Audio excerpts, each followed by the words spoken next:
Hello guys, welcome back with mamma and daughter's kitchen. તો આજે અમે તમારી સાથે એક ડિનરની રેસીપી શેર કરવાના છે. તો મમ્મી કહેશે ડિનરમાં આજે શું બનાવવાના છે મમ્મી? આજે અમે વેજીટેબલ પુલાવ બનાવવાના છે. અમારી પ્રિન્સીને વેજીટેબલ પુલાવ 2-3 દિવસથી ખાવાનું મન થયું છે, તો આજે એના પસંદનું જમવાનું બનાવીએ છીએ. અચ્છા, જો આવી ગઈ છે પ્રિન્સી, આવી જા. શું કેવું છે? આજે તમારી પસંદનું ડિનર બનાવવાનું છે? હેલો ગાઈસ, આ મેં છું, આ મારી મમ્મા છે અને આ મારી મમ્માની મમ્મા છે. પછી તો આજે અમે બંને ખાવાનું બનાવવાના છે, એક કેક અને એક વેજીટેબલ વાળો પુલાવ. ઓહો હો, ઓકે. તો આજે ડિનર પ્રિન્સીની પસંદનો બનાવવાનો છે, વેજીટેબલ પુલાવ અને કઢી બનાવવાના છે. હેલો ગાઈસ, મારું નામ છે પ્રિન્સી, તો મમ્મા એન્ડ ડોટર્સ કિચન.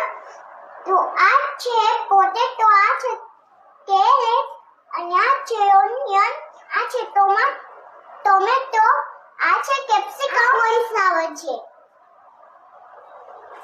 તો પુલાવ બનાવવા માટે 3 થી 4 નંગ ડોળીને આ રીતની સમારીને લીધી છે.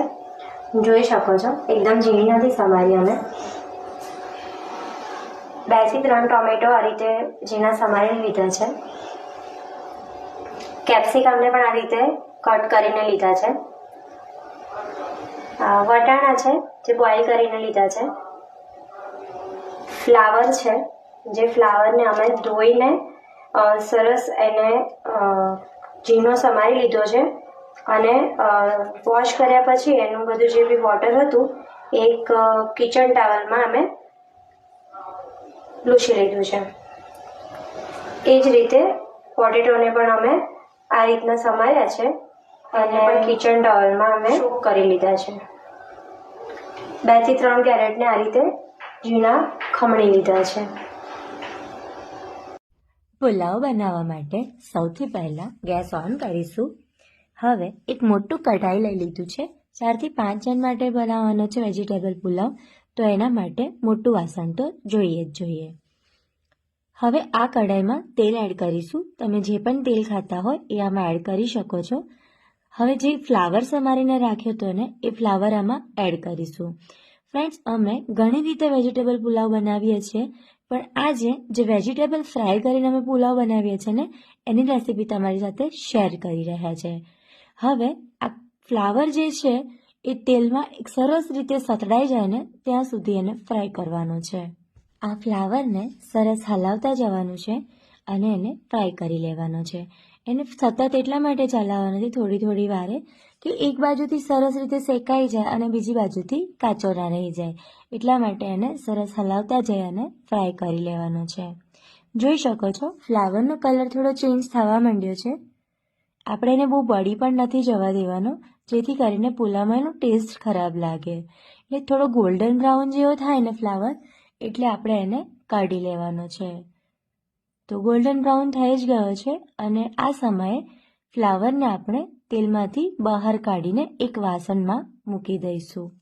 હવે એ જ રીતે જે બટાકા આપણે ઝીણા સમારીને રાખ્યા હતા ને એને પણ તેલમાં એડ કરી દઈશું અને સરસ રીતે ગોલ્ડન બ્રાઉન થાય ત્યાં સુધી ફ્રાય કરી લઈશું. તેલમાં જે થઈ રહ્યા છે, બબલ્સ આવી રહ્યા છે, જ્યારે બટાકા સરસ રીતે ગોલ્ડન બ્રાઉન થઈ જશે ને તો એ બબલ્સ થવાના બંધ થઈ જશે. તો બટાકાને પણ આ રીતે સતત ફેરવતા જવાનું છે અને ફ્રાય કરીને કાઢી લેવાના છે. તો આ સમયે બટાકા ફ્રાય થઈ જ ગયા છે એટલે એને પણ એ જ વાસણમાં કાઢી લીધા છે. હવે કેપ્સિકમની વારી છે, પણ ફ્રેન્ડ્સ તમે બધા જાણો જ છો કે કેપ્સિકમને ફ્રાય થતાં બહુ વધારે વાર નથી લાગતા. તમે ઈચ્છો તો આને શાકમાં એડ કરીને પણ તમારી રીતે એને બનાવી શકો છો. અધરવાઇઝ આ રીતે ખાલી 2 મિનિટ માટે તેલમાં ફ્રાય કરીને પણ તમે એને કાઢી શકો છો. બટાટા, ફ્લાવર, કેપ્સિકમ સરસ રીતે ફ્રાય થઈ ગયા છે અને આપણે એને એક વાસણમાં કાઢી લીધા છે. હવે પુલાવનો વઘાર કરીશું. સૌથી પહેલાં જીરું એડ કર્યું છે. ત્યારબાદ જે ડુંગળી આપણે સમારીને રાખી હતી ને એ ડુંગળી એડ કરવાની છે. હવે ડુંગળી થોડી ગોલ્ડન બ્રાઉન જેવી થાય ને ત્યાં સુધી એને સાતળવાની છે. ફ્રેન્ડ્સ, બધા જાણો જ છો કે વિન્ટરમાં વેજીટેબલ્સ ભરપૂર પ્રમાણમાં મળે છે. તો અમારે તો પ્રિન્સીની ફરમાઈશ હતી એટલે અમે વેજીટેબલ પુલાવ બનાવ્યો છે. અને અમે અવારનવાર વેજીટેબલ પુલાવ બનાવીને ખાઈએ જ છે, કેમ કે અમારા ઘરમાં વેજીટેબલ પુલાવ બધાનો ફેવરેટ છે અને અમે ઘણી રીતે વેજીટેબલ પુલાવ બનાવીએ છીએ. તો વિન્ટરમાં આવા શાકભાજીનો ઉપયોગ કરી અને તમે પણ સરસ મજાનો વેજીટેબલ પુલાવ બનાવી શકો છો. હવે ડુંગળી સરસ ગોલ્ડન બ્રાઉન થઈ ગઈ છે. એમાં આદુ, મરચાં અને લસણની પેસ્ટ એડ કરી છે. હવે એને પણ આપણે સરસ રીતે સાતળી લઈશું. એની કચાશ દૂર થાય ને ફ્રેન્ડ્સ, ત્યાં સુધી એને સાતળવાની છે, કેમ કે જો એની કચાશ દૂર નહીં થાય ને આદુ અને લસણની, તો તમને અજુકતો ટેસ્ટ આવશે. આદુ, મરચાં, લસણની પેસ્ટ સરસ સતળાઈ ગઈ છે. થોડી સ્મેલ પણ આવવા માંડી છે. હવે એમાં આપણે ઝીણા ખમણેલા જે ગાજર રાખ્યા હતા ને એને એડ કરી દેવાના છે. મને આ રીતે ગાજર પસંદ છે એટલે મેં આ રીતે લીધા છે. તમે ઈચ્છો તો ટુકડામાં કટ કરીને એને ફ્રાય કરી શકો છો, તો એ રીતે પણ તમે ગાજરને યુઝ કરી શકો છો. થોડી વાર થઈ ગઈ છે, ગાજર સરસ સતળાઈ ગયા છે. હવે એમાં મસાલા કરીશું. સૌથી પહેલાં લાલ મરચું પાવડર એડ કર્યો છે, ગરમ મસાલો એડ કર્યો છે, હળદર પાવડર એડ કર્યો છે, ધાણા જીરું પાવડર એડ કર્યો છે.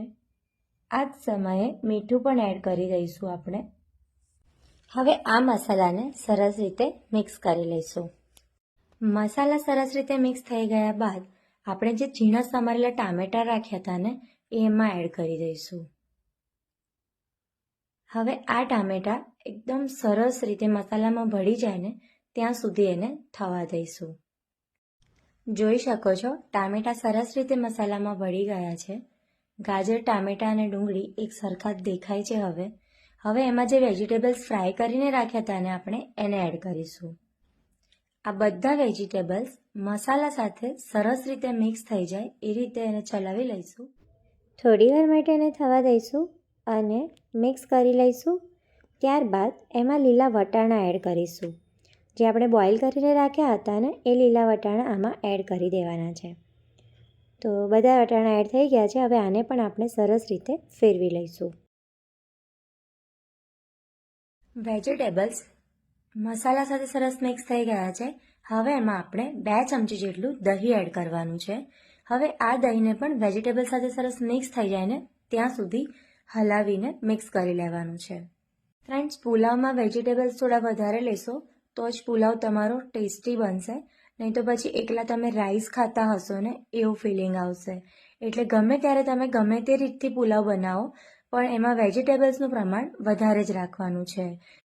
રાઈસ અમે પહેલેથી જ બનાવીને રાખ્યા હતા અને એને ઠંડા પણ કરી લીધા છે, કેમ કે આમાં ગરમ રાઈસ તમે એડ કરશો ને તો એકદમ આમ છૂટો પુલાવ નહીં બને તમારો. સો અમે પહેલેથી જ એને બનાવીને ઠંડા કરી લીધા છે રાઈસને.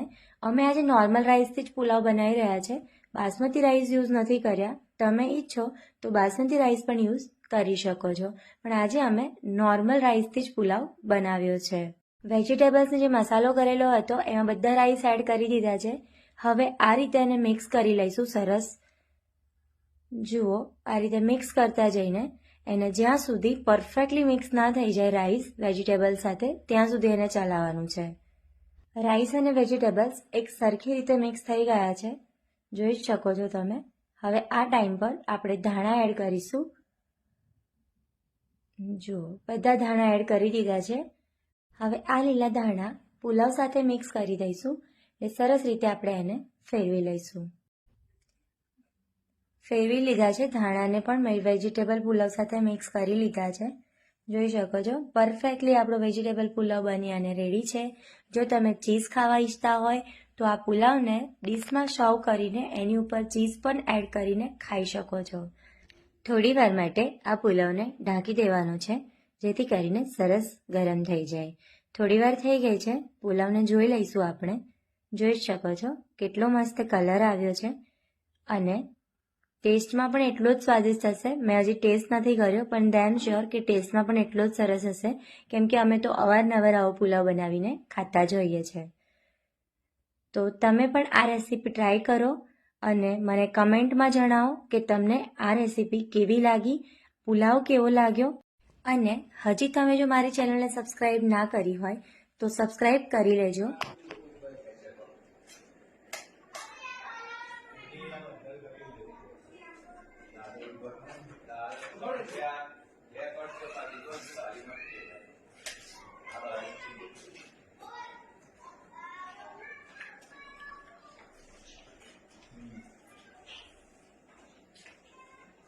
કેવો બન્યો છે પુલાવ? બહુ ટેસ્ટી છે ગાઈસ, પણ થોડો તીખો બન્યો છે. જે તીખો ખાતા હોય એ જરૂરથી જણાવી દેજો. પુલાવ બહુ જ ટેસ્ટી બને છે. તમે આ રીતે બનાવજો, જરૂરથી બનાવજો અને મને કમેન્ટમાં જરૂર જણાવજો કે મારી આ રેસીપી તમને કેવી લાગી. બીજી રેસીપી સાથે ફરી મળીશ. ત્યાં સુધી બાય બાય. હેલ્ધી ખાઓ, હેલ્ધી જીવો.